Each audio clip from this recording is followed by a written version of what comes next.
Loh,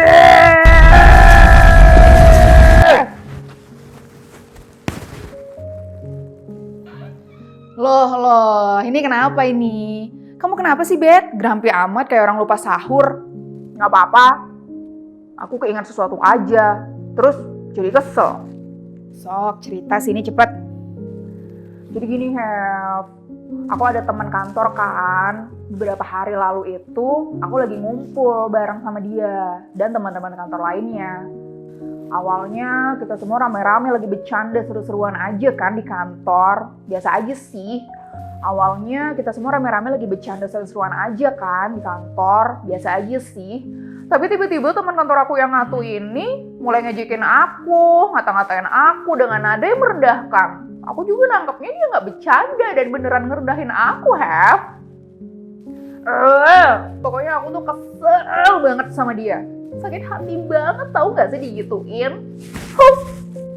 Emang dia kira dia siapa coba bisa bercandain aku kayak gitu? Lihat aja kamu ya, aku bikin kamu nggak betah di kantor baru tahu rasa kamu.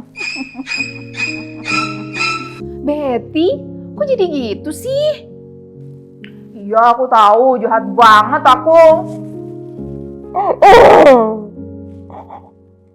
Kamu pasti pernah deh merasakan rasa amarah yang begitu luar biasa sampai-sampai kamu ingin mengeluarkan sumpah serapah sama seseorang.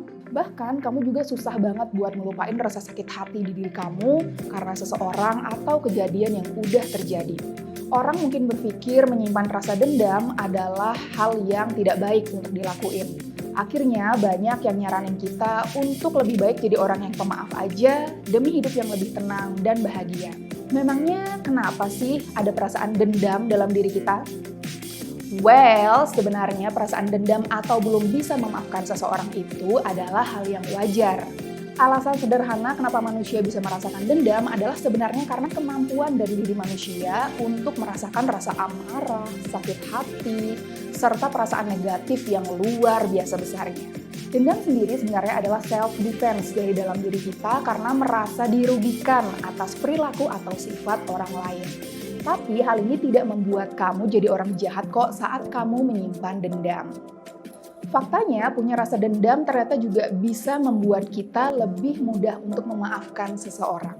Penulis buku Sophie Hannah dalam bukunya How to Hold Grudge From Resentment to Contentment, The Power of Grudges to Transform Your Life menemukan bahwa sesungguhnya menyimpan rasa dendam ternyata adalah cara paling baik, cepat, dan efektif untuk memaafkan seseorang. Ketika seseorang sudah bisa jujur pada dirinya sendiri bahwa dia juga bisa merasakan sakit hati, maka dirinya akan lebih mudah untuk meluapkan emosi negatif untuk keluar dari dalam dirinya. Bet, aku tahu memaafkan itu nggak mudah, tapi coba deh tenang dulu. Terus apa sih yang kamu rasain saat ini? Kok bisa sampai meledak-ledak kayak gini? Aku tuh sakit hati banget, dia ngelakuin hal itu di depan banyak orang. Aku marah, karena apa yang dia bilang itu udah kelewat batas banget menurut aku.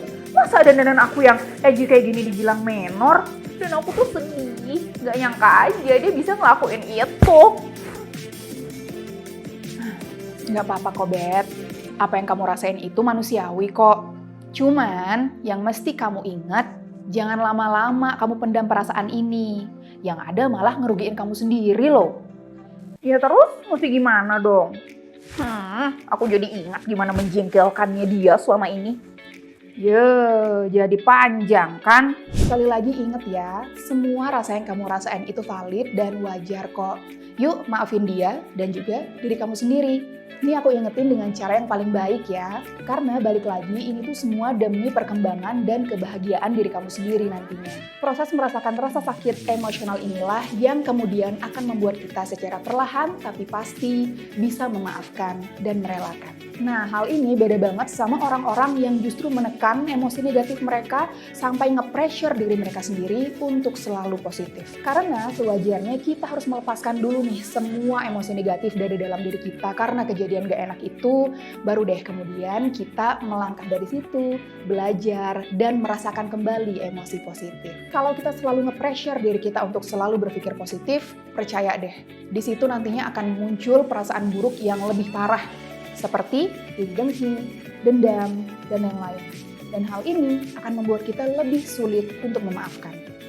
Daripada kamu kesel, sewot, ngebatin sendiri setiap hari cuma untuk hal-hal yang sebenarnya nggak worth it untuk kamu lakukan dan akhirnya nanti akan memberikan penyakit pada fisik dan mental kamu, apa salahnya sih mencoba untuk move on? Move on bukan berarti melupakan, tapi move on itu merelakan yang akan membuat jalan kamu untuk fokus pada diri kamu sendiri jauh lebih ringan. Kalau kamu sudah fokus sama diri kamu sendiri, step selanjutnya adalah memaafkan diri kamu sendiri. Memaafkan diri sendiri bukan berarti diri kamu bersalah ya, tapi lebih ke pelepasan dendam.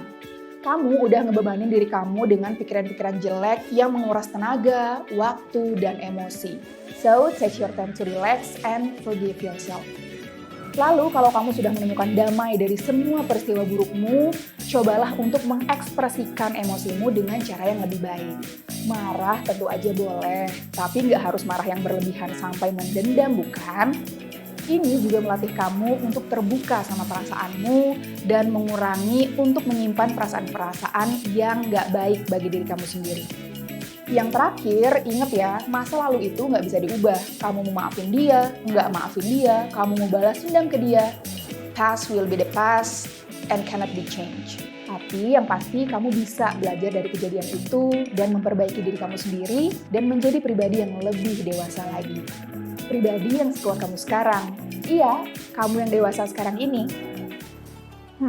Gitu ya, Hev. Aku jadi ngerasa bersalah deh. Apa aku terlalu berlebihan ya? Apa yang kamu rasakan itu valid kok, Bet. Tapi yuk pelan-pelan move on. Untuk kebaikan kamu sendiri juga kok nantinya. Lagian kita bentar lagi udah mau lebaran loh. Bukannya lebih baik kita saling memaafkan dan memperbaiki diri? Iya deh, bener juga ya, udah mau lebaran. Tapi inget ya, memaafkan dan meminta maaf nggak cuma di lebaran aja, tapi kapanpun. Nih, Apaan nih? iya Hev, aku udah maafin kok semua kesalahan kamu. Ampun deh. Ingat ya, memaafkan itu adalah salah satu proses pendewasaan yang tentu nggak mudah. Tapi lagi-lagi perubahan itu kan butuh proses, harus perlahan, dan butuh waktu kan? Kami mengucapkan Selamat Hari Raya Idul Fitri 1444 Hijriah. Mohon maaf lahir dan batin.